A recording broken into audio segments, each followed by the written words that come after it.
په روژه کې د دواړو جهانو سردار صلی الله علیه وسلم مبارک فرمایي، حدیث شریف دی، چې تاسو 4 کاره په خاصه توګه زیات کوئ، په کثرت یې کوئ، ډېر یې کوئ. دا 4 کار یو دی کار دی چې په کولو کې کوم مشقت او تکلیف نشته، خو فایده یې لا انتها والا ده، بیخي بې انتها زیاته پیدا کې پکښې کې د په هغه 4 کارو کې 2 دی کاره دی چې په هغه الله رب العزت انسان راضي کېږي، ځان له مستقل طاعت او عبادتونه دي. 2 پکې دی کاره دی چې دغه څه انسان چاره نه لري، یو شکل کې انسان هغه ته مجبور دی چې ویږي. کم 2 کاره دي چې الله په راضي کېږي، کم 2 کاره دي چې هغه د انسان د بې انتهایي زیاتې د نفي خبرې دي، انسان ورته مجبور دی چې باید ضروري وکړي.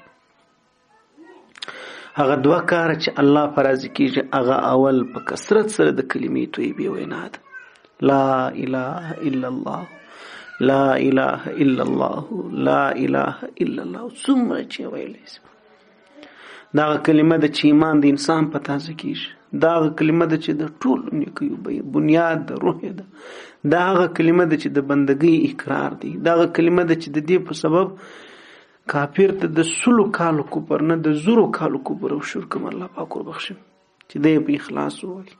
دا هغه کلمه ده چې په ذکر کولو باندې باید انسان به دی په نیکۍ بدلیږي. در دې بهترین ذکر په اذکارو کې بل نشته. ته غواړې چې زه بهترین ذکر وکړم، دا هغه کلمه ده لا اله الا الله، لا اله. او د کلمې د غاول جو ذکر دی. نو یو دا په کثرت سره وینا الله پر راضي کېږي. د روژې د میاشتې یو ځل سبحان الله ویل، یا کلمه، یا استغفار، یا مثال درود شریف وینا، له نورو ټیمو کې له نورو وختو در 100 وار ویلو، در 100 واره ویلو هم دا یو اپلای بهتره ده. نو یو د دواړو جهانو سردار فرمایي چې لا اله الا الله ذکر په کثرت سره کوه، الله پر راضي کېږي.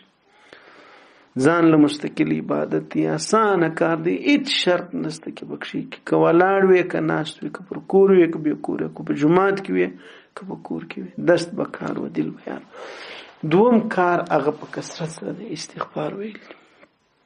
یو استغفار دا دی چې تر ټولو بهترین استغفار دی، استغفر الله الذي لا اله الا هو الحي القيوم. او 2 استغفار دا دی استغفر الله استغفر الله استغفر الله. نو یو لنډ دی او یو اوږد دی، چې کوم یو درته آسان وخت ویلی شي، استغفر الله استغفر الله استغفر الله، یا دارنګه استغفر الله الذي لا اله الا هو الحي القيوم واتوب الیه. استغفار د انسان د ګناهونو د تویدلو ذریعہ ده. استغفار د ځان له مستقل عبادت دی. دومره ډیر استغفار به نبی کریم علیه السلام غوښتي. صحابه وی هر ذکر هر عمل موږ شمارلی شو، موږ دا نشو شمارلی چې د الله نازولی څومره استغفار غواړي. موږ چې در ګناه در سر در نوکه پکې ډوب یو، او دواړو جهانو سردار د ګناه څخه محفوظ هم او معصوم هم، چې د هغو دا حال دی. خالي د دې خبرې چې ته قیاس ولګوه چې موږ له څومره استغفار پکار دی. موږ د ګناه څخه ځان ناباسو نشو ځناوتلی، نو زموږ لپاره څومره پکار دی. انسان چې خیرن وي، انسان چې ډېر مثال کپړې خراب وي، مثال بیخي انسان لاسونه په دوړو په ګوډو زمخ یې دغه رقم ویښتان دغه رقم د دې سړي دپاره د عطرو ضرورت دی، کوي پلا د لمبېدلو د غسلو د جامې د مینځلو ضرورت دی. دغه استغفار زموږ دپاره مینځل دي. ځان نه مستقل هم د الله عبادت دی. فقلت استغفروا ربکم انه کان غفارا. د رزق د زیاتېدلو سبب دی دغه استغفار، د الله د بخښنې ذریعه ده دغه استغفار، د هر مشکل څخه د وتلو ذریعه ده دغه استغفار. دومره ګټې په استغفار کې دي چې د دعا د قبلېدلو ذریعه ده چې د شمار وتلی دي. هغه 2 کاره چې د هغه څه انسان چاره نه لري، انسان ورته مجبوره ده. یو په هغو کې دا دی سوال د الله رب العزت څخه د جنت د مرګ څخه ما بعده. 3یم ځای نشته. خدای دې موږ د جهنم وساتي، خدای نکرده خدای نکرده. یا به ژوند د جنتي در په نصیب کیږي، الله دې موږ ته غیب نصیب کړي په خپل فضل، او یا به جهنم ځي، یا به د اور او د عذاب سره انسان مخامخ کیږي.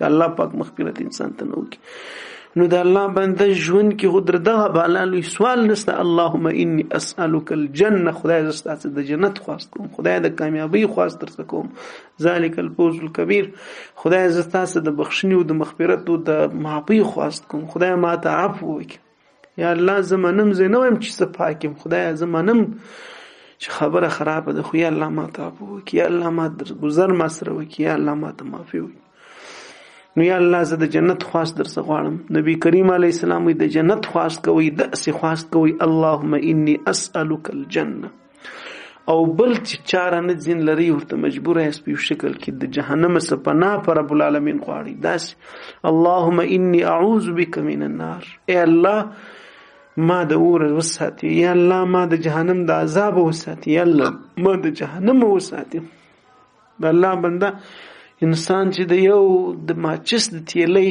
د خاشې طاقت نه لري د لیټر د ټک طاقت نه لري نو ته به په اور څنګه صبر وکړې څونه موږ اور ټینګان چې د یوې ګناه څخه د خیژه په بل کې لویږي ای الله موږ وساتي خدای موږ د حفاظت وکړي د جهنم